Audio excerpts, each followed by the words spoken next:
Hello,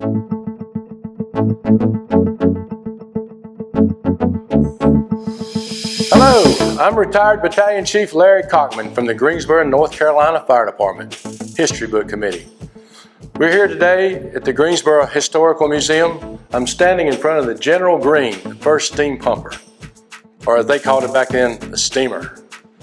Today, December 9th, 2019, we are starting a new tradition of recording and preserving the heritage and culture of our retirees. Our retirees have contributed so much to the success of our great fire department. Their stories retire with them and are sometimes gone forever when they pass away. They will share their emergency calls that will always be a part of their memories forever. So sit back and listen as they carry us through their journey in the Greensboro Fire Department. Clarence E. Hilliard Jr. I'm 77 years old. Retired April 1st, 1996 as a battalion commander or assistant chief, whatever you want to call us. 32 years service. I was born in Greensboro.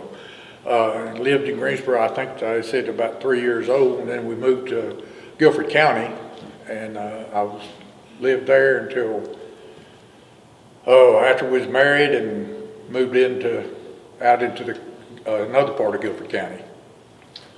When I came on the fire department, I came out of service in October of 1963. I went to work for Crane Supply Company down on Linden Street doing inventory control.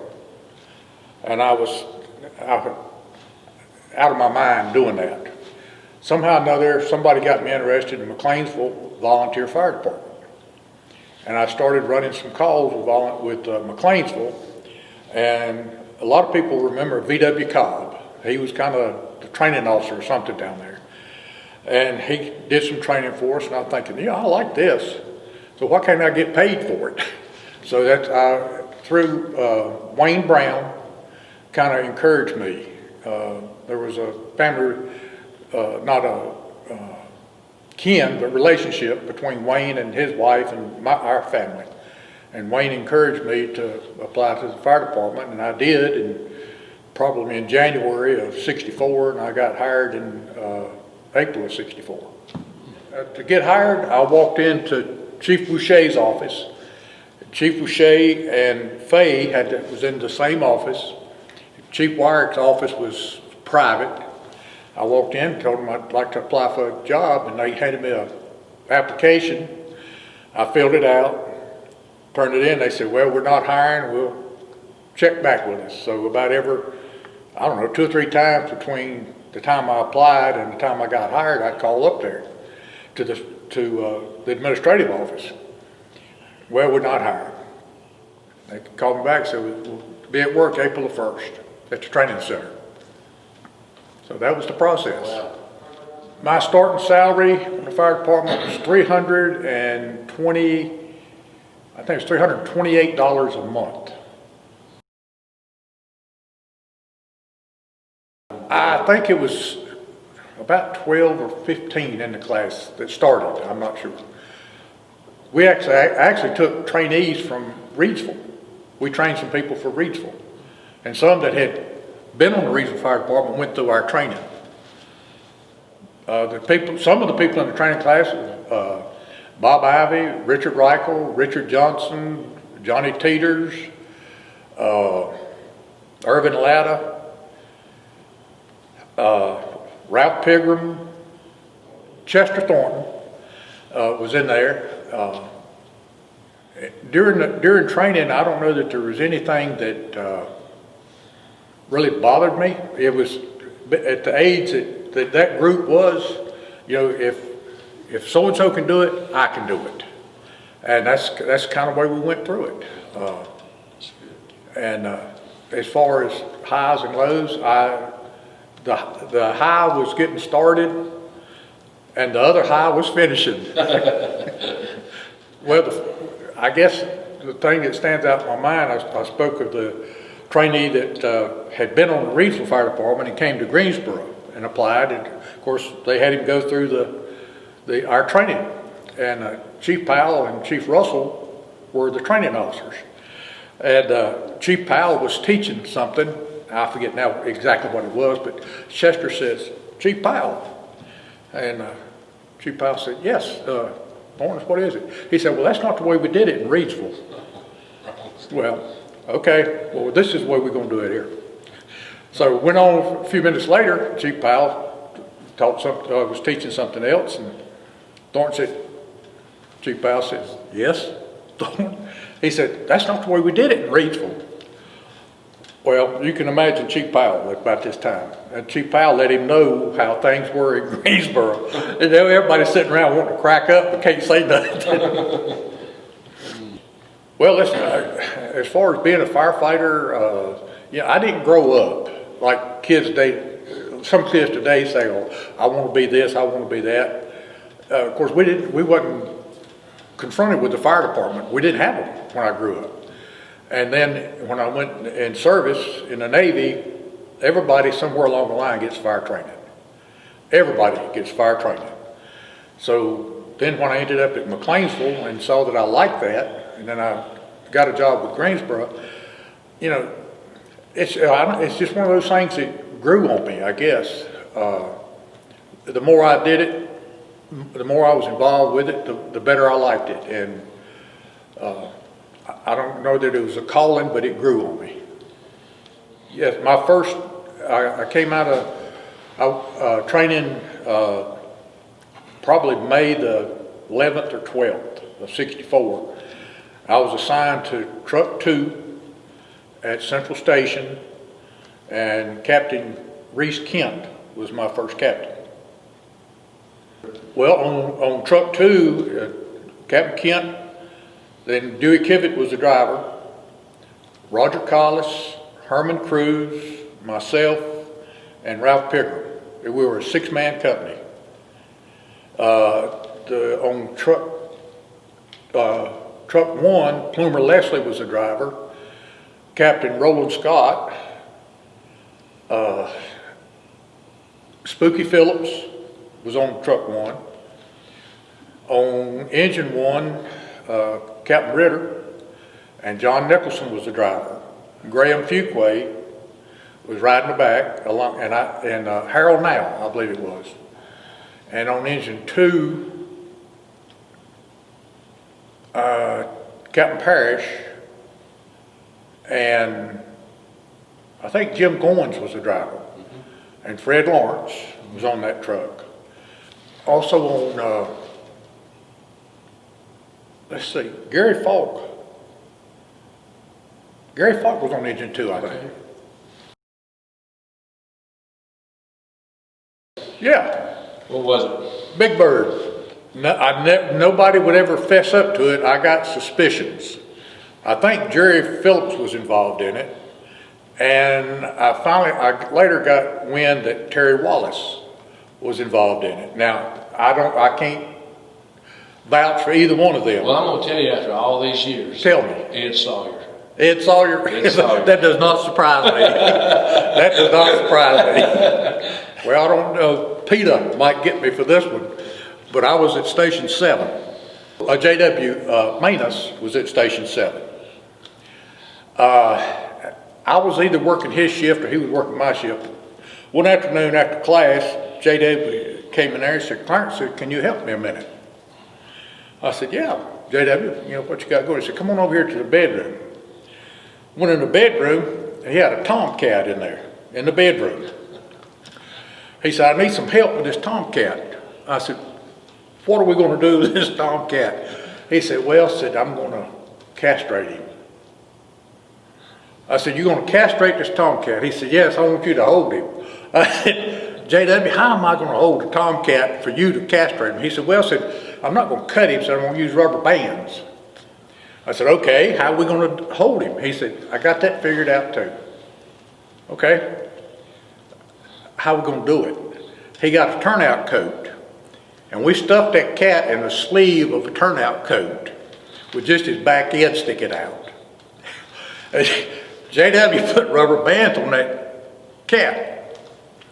Well, 2 or 3 days later, I saw J.W. and I said, "J.W., have you seen the cat?" He said, "Yep." I said, well, where is he? He said, well, he got run over on Wendover. I said, he got run over? I said, how was it? He said, well, the cat was kind of despondent and said, I think he committed suicide. That is a genuine joke for sure. I like it. That's funny. Something that happened at Central Station. Back then, we kept our equipment was clean, top to underneath.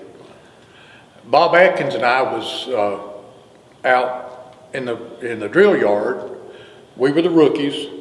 We had to clean the ladder. I mean, all the grease off the rails of the ladder. We got started there, and we ended up underneath the truck with bar salt, wiping down the bottom of the truck. Bob was laying under there, and a bucket of Varsol water, grease, oil, all this under there. He was reaching up, wiping, and his shirt had pulled out from his trousers. I don't know what made me do it, but I took a towel. I rolled it up and I popped it, and it hit him right on that bare spot. Well, his head went up he jumped over his head, rattling around. I took off running. And we ran, he chased me. And I finally hid out there where the old rescue truck was parked, and he finally found me. I didn't have nowhere to go, and he threw that bucket of Varsol and water and everything, just covered me in it. But we laughed after it was over. He was mad. I was laughing. But afterwards we laughed about it. That's a good one. The union activity, it started out with the Archer Hill Uprising. It wasn't a union. We got together as a group and had an uprising. And actually, from that uprising, it started out, we got shorter hours. And of course, the city wouldn't negotiate anything with us because it was against the law. But then the International Association of Firefighters sent Charlie Hall. He was one of the vice presidents, sent him in here. We had meetings. Went to Raleigh and met with the legislature and all this and other, because in the state of North Carolina, it was against the law for public service employees to have a union. It went as far as the Supreme Court. The Supreme Court says you cannot stop them from having a union. Okay, so now we got a union. So then the North Carolina legislature says, okay, we make it a law that government employees can't negotiate a contract with the city or the county or the state or whatever. Well, I joined the union, and we went several years paying union dues, but we wasn't getting anything but insurance. We had a little insurance policy through the union, and they tried to negotiate with the city, and the city, we can't, it's against the law. So I said, why stay in the union if we don't have a contract?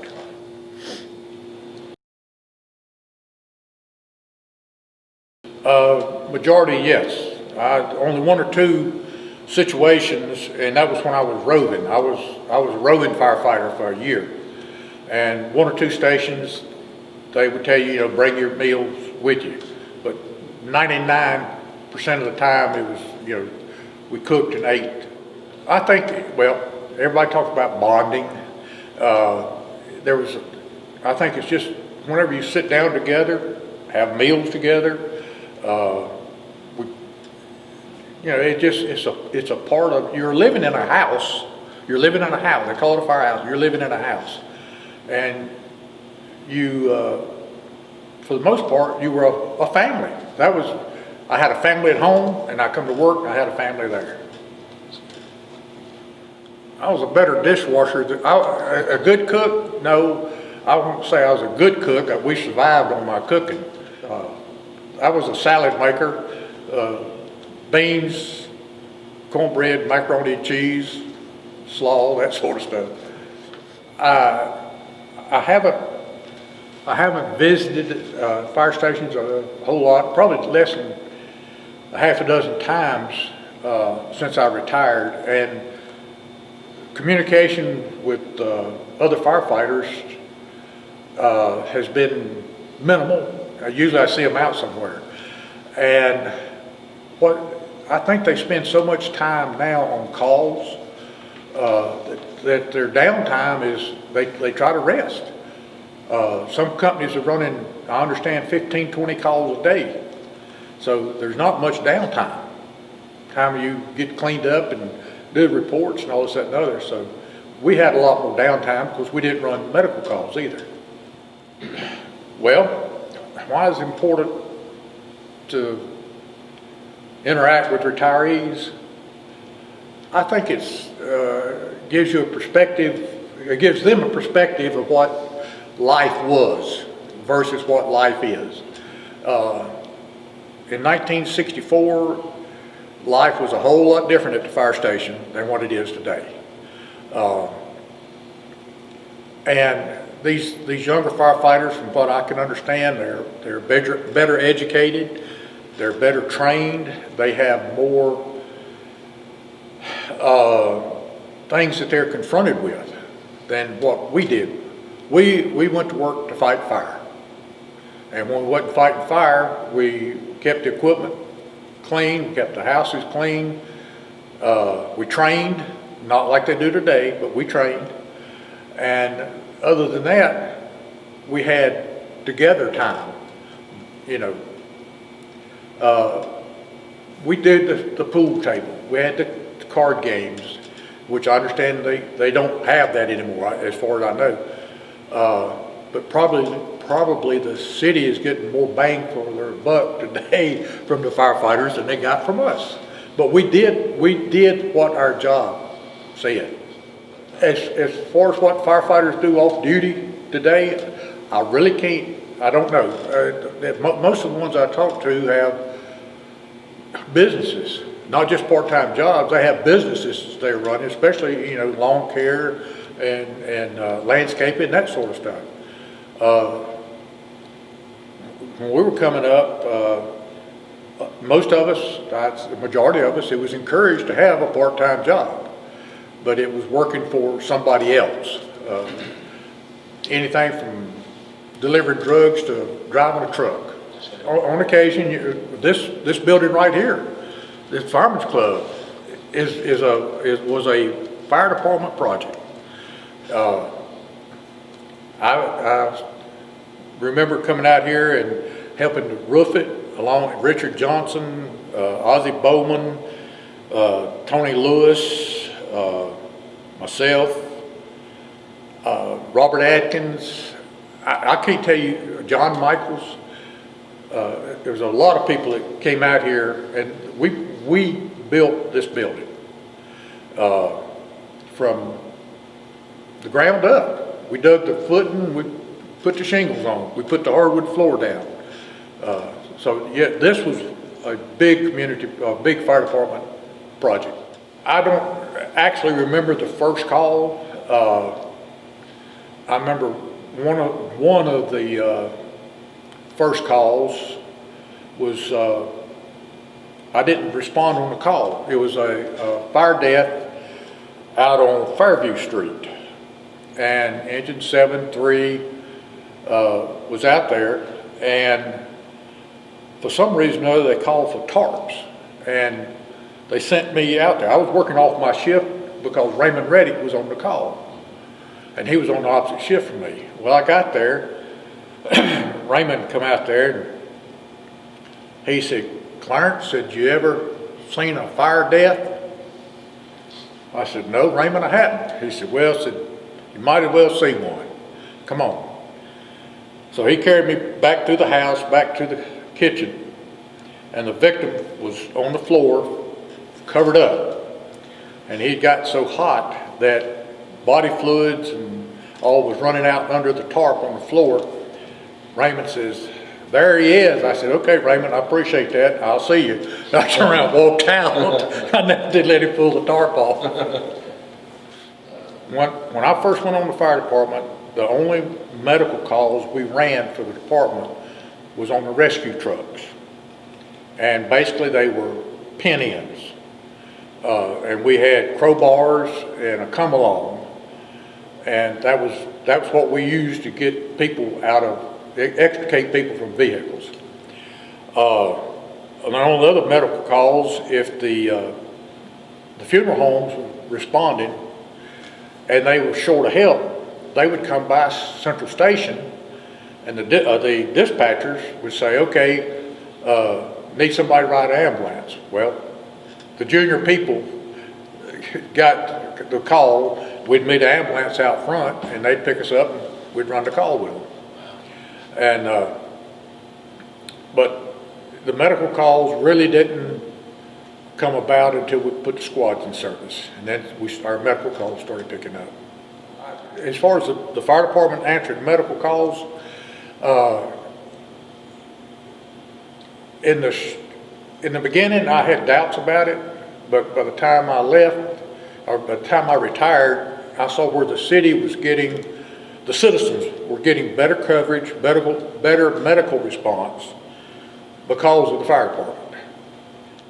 The Greensboro Bonded Warehouse fire, I was off duty, and we had a call in.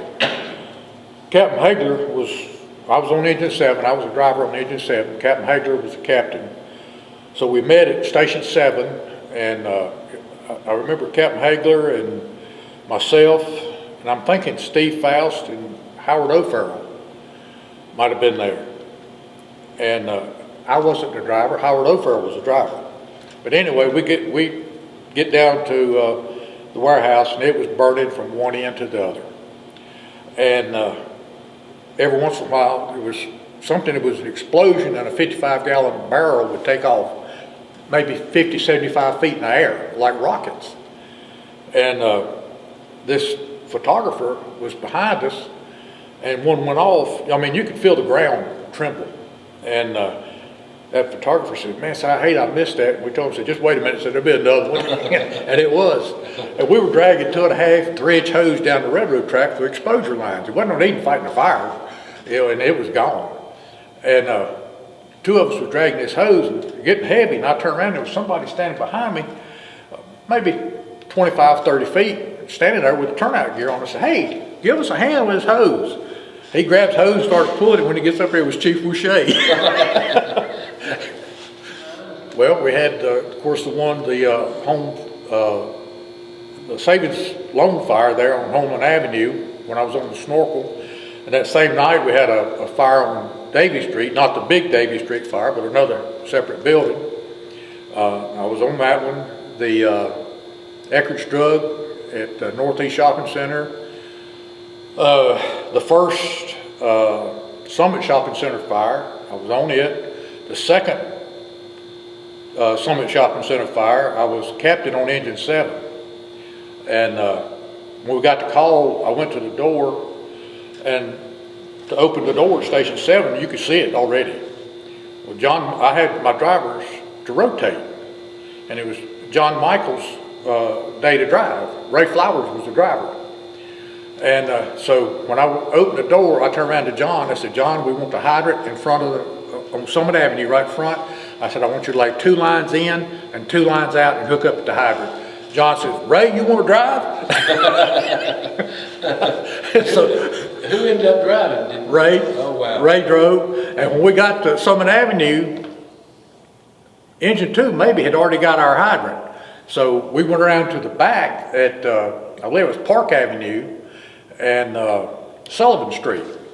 And Chief Harris told us, I want y'all to hook up and get me 4 lines on the ground. And so that's what we did. And but the first fire at Summit Avenue was when it started it was a paint store. And I was on Engine 7, and we were making an attack on the front of the building. Chief Wyatt got there, and he had truck 2 to set up, use a ladder pipe. Well, as we were trying to get in, the ladder pipe comes on and pushes us back out in the street. Well, Captain Newnham, he was our captain, and he turned around and told Chief Wyatt was saying, you people got to get in, you people got to get in.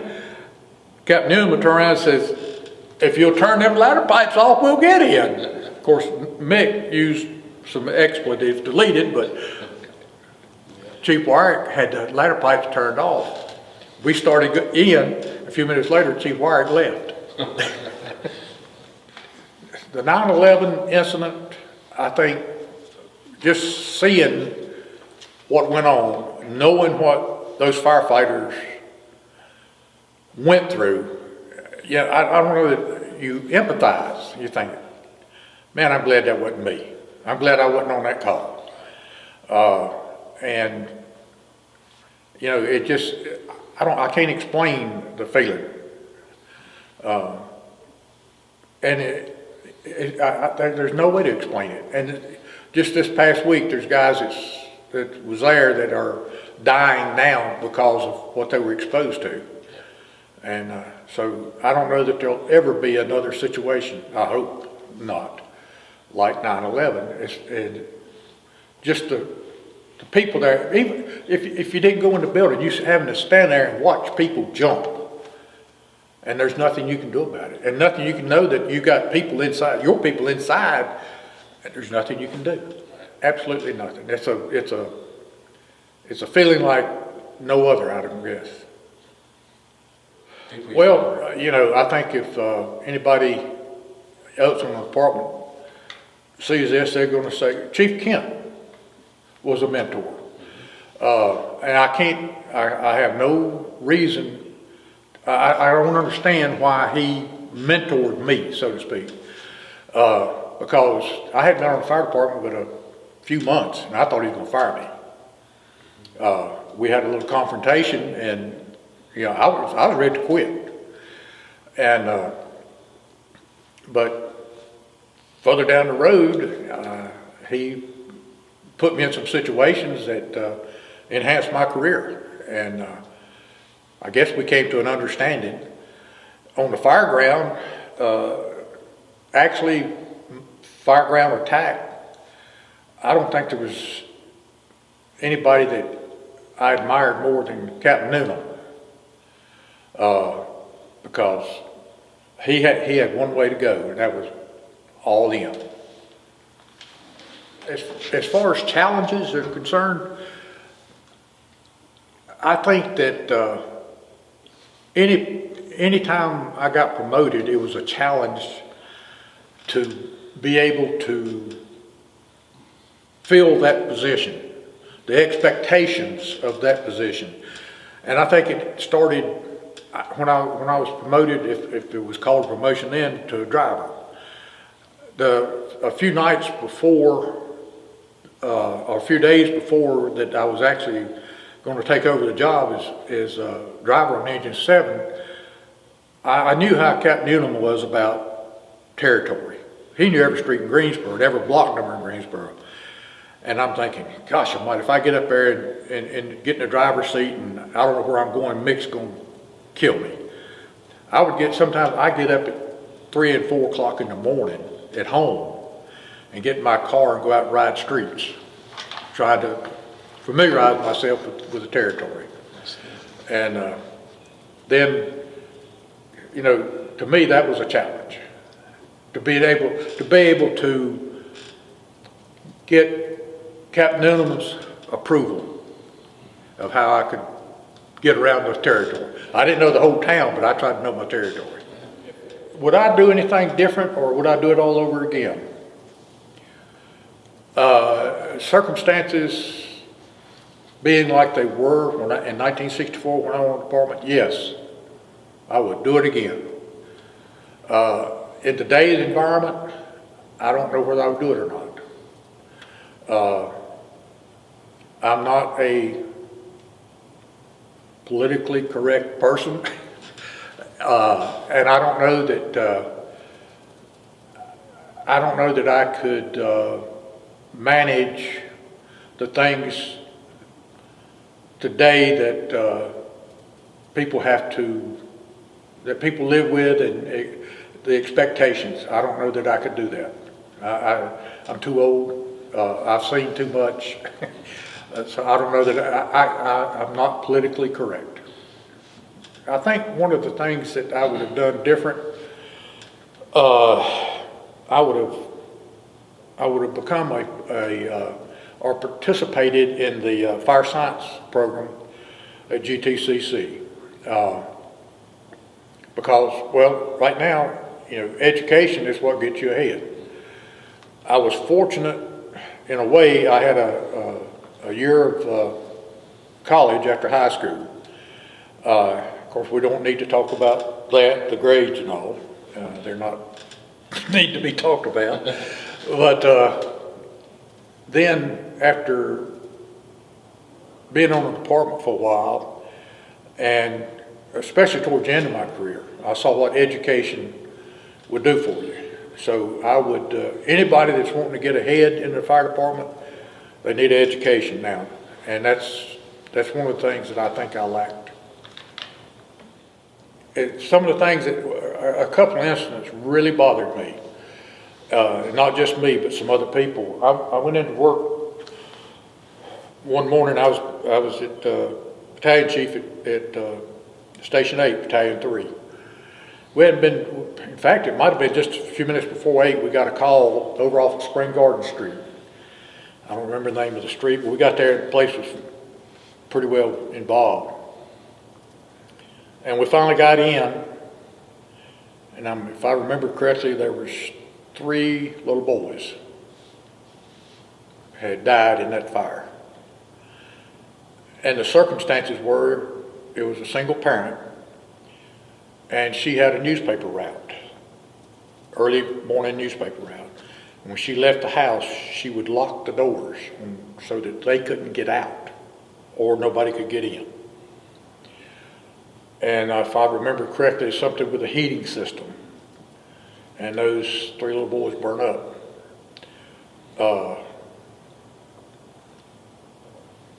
I think I was battalion commander, and Parker was a battalion chief. I don't remember who the captain was on Engine 8. But it was my first involvement. We didn't know back then what PTSD was. We didn't, but they started this crisis management program through EMS. And they set it up, and all the firefighters that was on that call that wanted to could participate along with EMS. We went to the EMS headquarters and sat down and discussed it and went over it. And,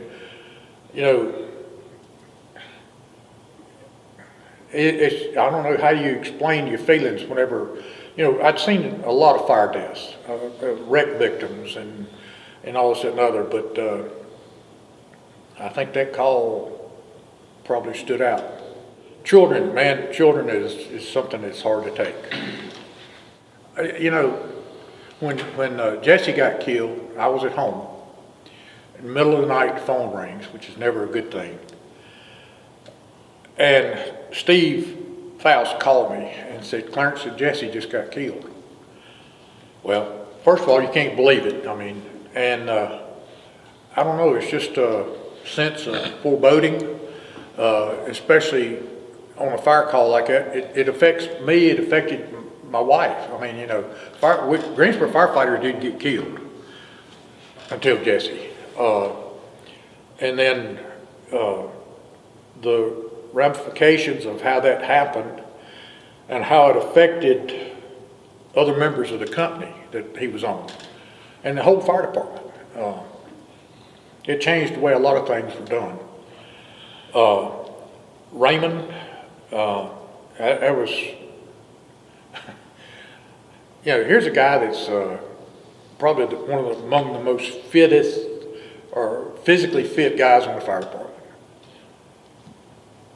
Heart attack? You got to be kidding me. Jackie, all 3 of them. I mean, they just take you. Of course, any death like that does, but it makes you think about your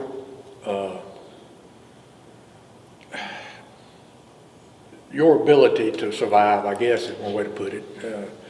But it's never a good. There's no good situation about it. There's nothing good about it. My military service, I think when I went on the fire department, the fire department was a quasi-military organization. A large part of the members of the fire department were former military, and a lot of them were World War II veterans. And so fitting in was not a problem. Of course, like being in the Navy, of course, we had firefighter training, so that was a plus. And but yeah, I think the military was definitely a plus. A successful firefighter, to me, is one that is happy going to work, is happy in his job, he attains the goals that he sets for himself, he takes into account what he can do to improve himself and improve the department and work in harmony with the other people in the company. My dad's, he was always loyal to his job. He never missed work for just any reason other than he was sick or vacation. I never knew him to lay out a day, and once he went to work for a company, his idea was to stay there until he left, or the company left him, I guess, in which that happened at Cone Mills with the power plant, because they shut the power plant down. But he ended up with the city, and he stayed there about 20-some years. So he always gave the job its due. What I would like for the fire department to remember about me is that I tried to be fair in my dealings with the people that worked for me. I had good people. 99.9% of the people I had working for me were good people, and I tried to be fair. Well, I'd like for my family to remember me again, that I provided for them the best I could. I tried to instill in them a need to educate themselves or be educated,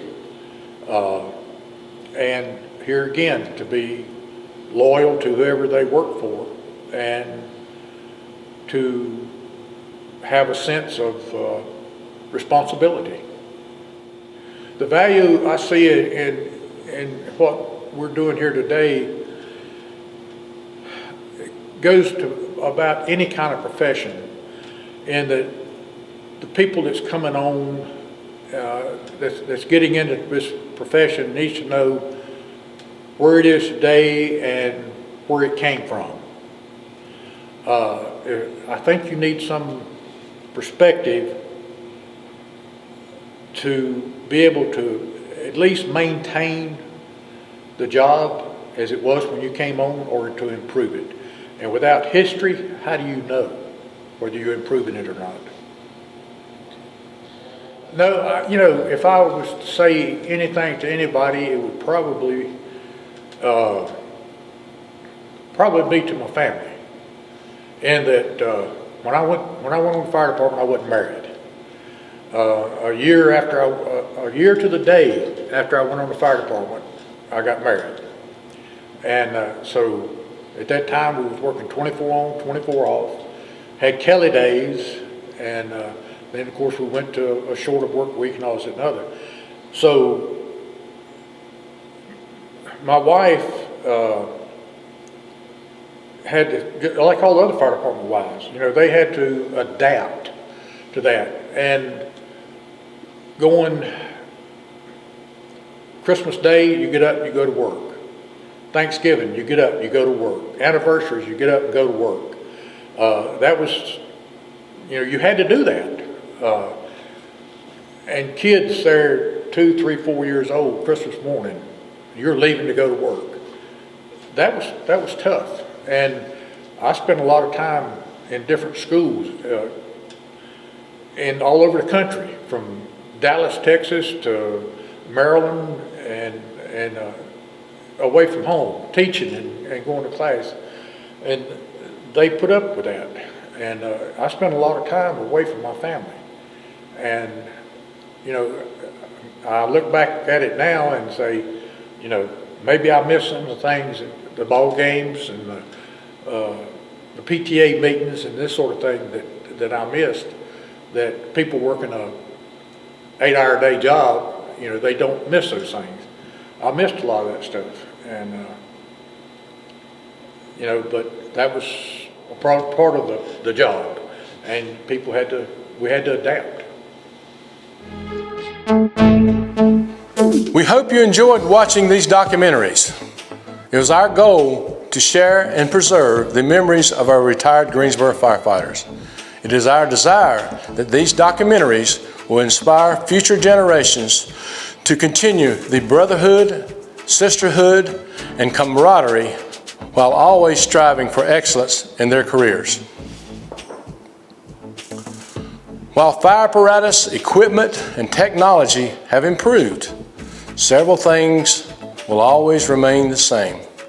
The courage and bravery it takes to mitigate natural and man-made disasters will always be a part of the job. Although our retirees are no longer a physical part of the GFD world, a giant piece of each retiree's memories have been shared with you today. These memories will be in their hearts and minds forever.